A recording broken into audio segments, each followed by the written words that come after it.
사도행전 27장 39절에서 44절입니다. 날이 새니 어느 땅인지는 알 수 없지만 모래밭이 있는 항만이 보였다. 그래서 그들은 어떻게 해서든지 배를 거기로 몰아 해변에 대기로 작정하였다. 닻을 모두 끊어서 바다에 버리고 동시에 키를 묶은 밧줄을 넣어주었다. 그리고 앞돛을 올려서 바람을 타고 해안 쪽으로 들어갔다. 그런데 두 물살이 합치는 곳에 끼어들어서 배가 모래톱에 걸렸다. 이물은 박혀서 움직이지 않고 고물은 심한 물결에 깨졌다. 병사들은 죄수들이 혹시 헤엄쳐 도망할까봐 그들을 죽여버리려고 계획하였다. 그러나 백부장은 바울을 구하려고 병사들의 의도를 막고 헤엄칠 수 있는 사람들은 먼저 뛰어내려서 무트로 올라가라고 명령하였다. 그리고 그 밖의 사람들은 널빤지나 부서진 배 조각을 타고 무트로 나가라고 명령하였다. 이렇게 해서 모두 무트로 올라와 구원을 받게 되었다. 아멘. 태풍으로 배가 보름 동안 표류했지만 어떻게 모든 사람들이 상륙하게 되었는지를 기록하고 있습니다. 이스라엘 백성들이 이집트를 출발해서 요단강을 건너서 가나안 복지에 들어간 것과 비슷한 일입니다. 이들은 기간으로는 짧지만 고통은 무지 심하게 당했습니다. 39절에 날이 새니 어느 땅인지는 알 수 없지만 모래밭이 있는 항만이 보였다. 그래서 그들은 어떻게 해서든지 배를 거기로 몰아 해변에 대기로 작정하였다고 했습니다. 그 배의 선원들은 알렉산드리아 사람들이었습니다. 알렉산드리아 선원들에게 이 섬은 낯선 곳이 아닙니다. 그런데도 선원들은 어디인지를 알아보지 못했습니다. 배가 몰타 섬의 항구에 정박한 것이 아닙니다. 정상적인 정박이 아닙니다. 모래밭에 비상 착륙한 것입니다. 그래서 어딘지를 알지를 못했습니다. 오늘날 이곳은 성바울만이라고 합니다. 바울의 행적이 있었던 곳입니다. 바울이 사람들을 구원한 곳입니다. 바울의 지도력이 나타났던 곳입니다. 40절에 닻을 모두 끊어서 바다에 버리고 동시에 키를 묶은 밧줄을 넣어주었다. 그리고 앞돛을 올려서 바람을 타고 해안 쪽으로 들어갔다고 했습니다. 이미 이 배는 18절에서 화물을 버렸습니다. 19절에서는 배의 기구들을 버렸습니다. 38절에서는 밀까지 버렸습니다. 이제는 배를 고정시켰던 닻을 들어 올릴 수도 있었지만 배를 최대한 가볍게 하려고 닻을 끊어서 버렸습니다. 어차피 버릴 배입니다. 그거 끌어올려 가져가봐야 소용이 없습니다. 키 역할을 하는 킷줄, 곧 조타용 밧줄을 넣어주면서 바람에 맞춰서 돛을 편 채 해안을 향해 배를 조종해 갔습니다. 이렇게 한 것으로 보아서 이 섬에 상륙하지 못한다면 더 이상의 아무런 희망도 없다는 생각으로 최후의 방편을 쓴 것입니다. 비상 착륙하는 것이 쉬운 일이 아니었습니다. 배나 비행기나 비상 착륙은 어렵습니다. 무안공항에서 동체 착륙하다가 많은 사상자를 내었습니다. 쉬운 일이 아닙니다. 동체 착륙에 성공했는데 그 공항이 좀 문제가 있었습니다. 아직까지도 고치지 않고 있습니다. 전국에 그런 공항을 빨리 고쳐야 되죠. 모든 것을 다 버려야 할 만큼 어려운 일이었습니다. 이 배는 거의 모든 것을 버리고 배의 선체만 남겨두었습니다. 이 배로는 다시 출항할 수 없었습니다. 배에 탄 사람들이 살아남을 수 있도록 선체만 겨우 남아 있었습니다. 그것도 깨어져 가고 있었습니다. 41절에 그런데 두 물살이 합치는 곳에 끼어들어서라고 했습니다. 이곳에는 진흙 갯벌이 있었습니다. 배의 앞부분이 갯벌 진창에 들이박혀 꼼짝을 못했습니다. 더 이상 전진할 수 없었습니다. 41절에 배가 모래톱에 걸렸다. 이 물은 박혀서 움직이지 않고 고물은 심한 물결에 깨졌다고 했습니다. 합쳐지는 물의 흡인력으로 인해서 뱃머리가 갯벌에 처박힌 데다 강풍으로 큰 물결이 배의 뒷부분을 자꾸만 강타해서 배가 파괴되어 가고 있었습니다.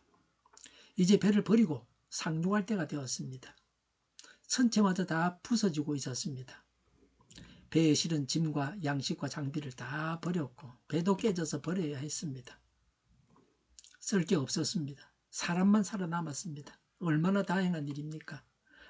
언제나 예나 지금이나 어떤 사고가 나더라도 사람은 살아야 되죠. 그게 제일 중요한 겁니다. 뭐 사람만 살아있으면 누가 뭐라 그러겠습니까?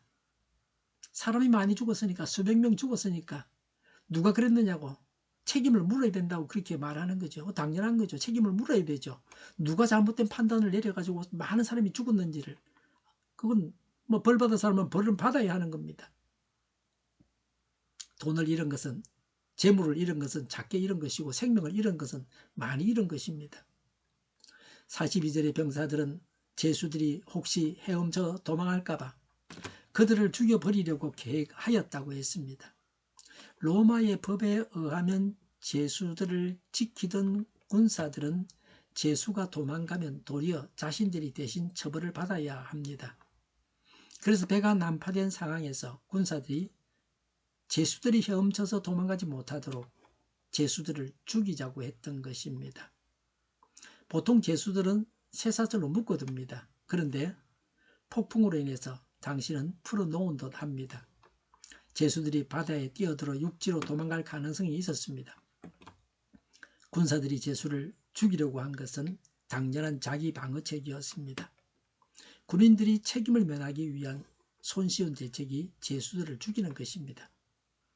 43절에 그러나 백부장은 바울을 구하려고 병사들의 의도를 막고 헤엄칠 수 있는 사람들은 먼저 뛰어내려서 무트로 올라가라고 명령하였다고 했습니다.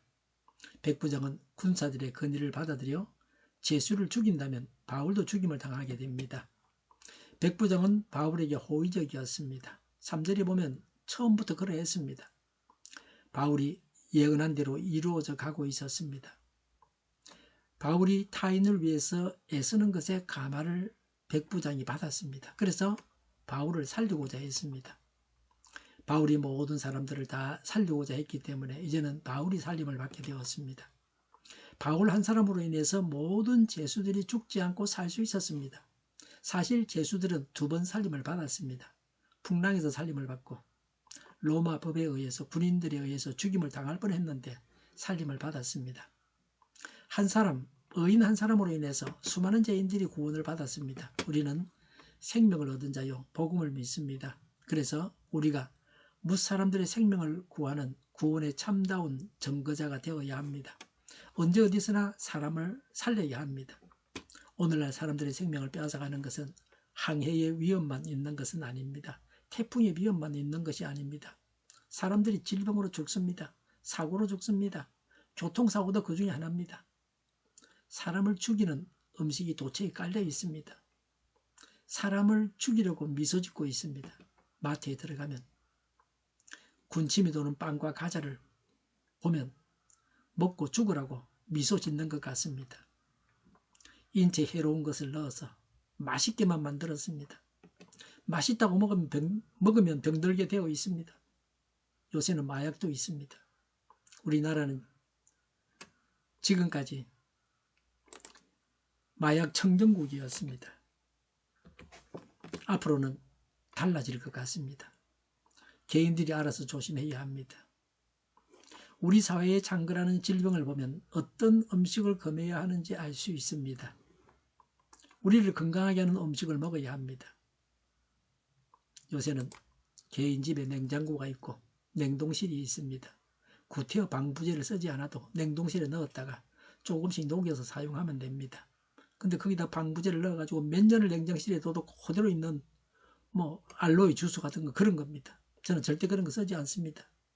예전에는 썼는데 지금은 쓰지 않습니다. 제가 직접 만듭니다. 그 방부제 먹어서 좋은 게 뭐가 있겠습니까? 썩는 것보다, 썩은 거 먹는 것보다 방부제 넣어서 안 썩는 거 먹는 게 좋다고 그렇게 말하는데요.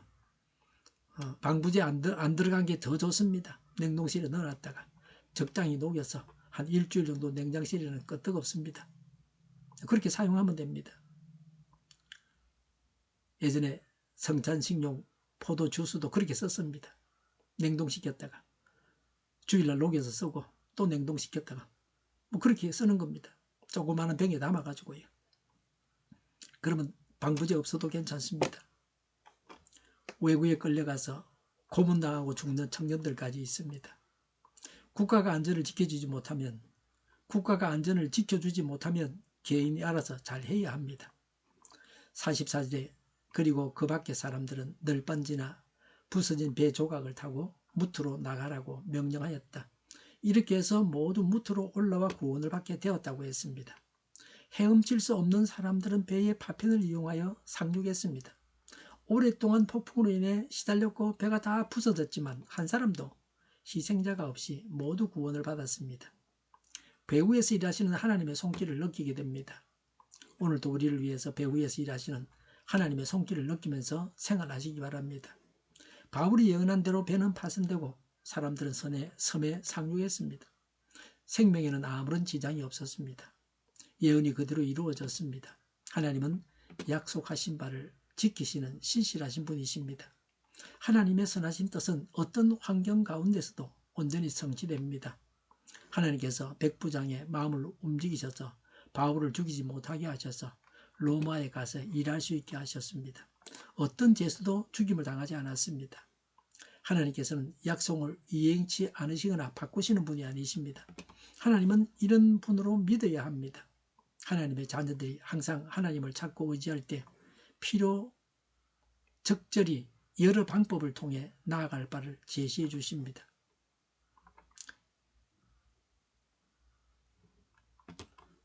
필요한 그런 것들에 대해서 적절히 제시해 주십니다. 그러므로 우리는 신실하신 하나님을 더욱 의지해야 합니다. 하나님은 자신을 의지하는 자를 외면하지 않으시고 지키십니다. 하나님께서 친히 우리의 선장이 되셔서 험한 세상을 능히 헤쳐나가게 하십니다. 그 배에 탔던 276명 모두가 다 살았습니다. 이런 구원의 능력을 가지신 하나님께 나의 생명과 생애와 모든 것을 맡기지 않으시겠습니까? 바울은 죄수였습니다. 그러나 바울로 인해서 배에 탔던 모든 사람들이 하나님을 경험했습니다. 이처럼 우리의 삶도 세상에서 비록 약하고 가난하나 하나님만을 온전히 드러내며 선한 간증을 하는 강한 자의 삶을 살아야 합니다. 우리로 인해서 주위에 있는 사람들이 하나님을 알고 하나님께서 살아계셔서 우리를 위해서 일하신다는 것을 인정하고 하나님을 믿고 구원받게 해야 합니다.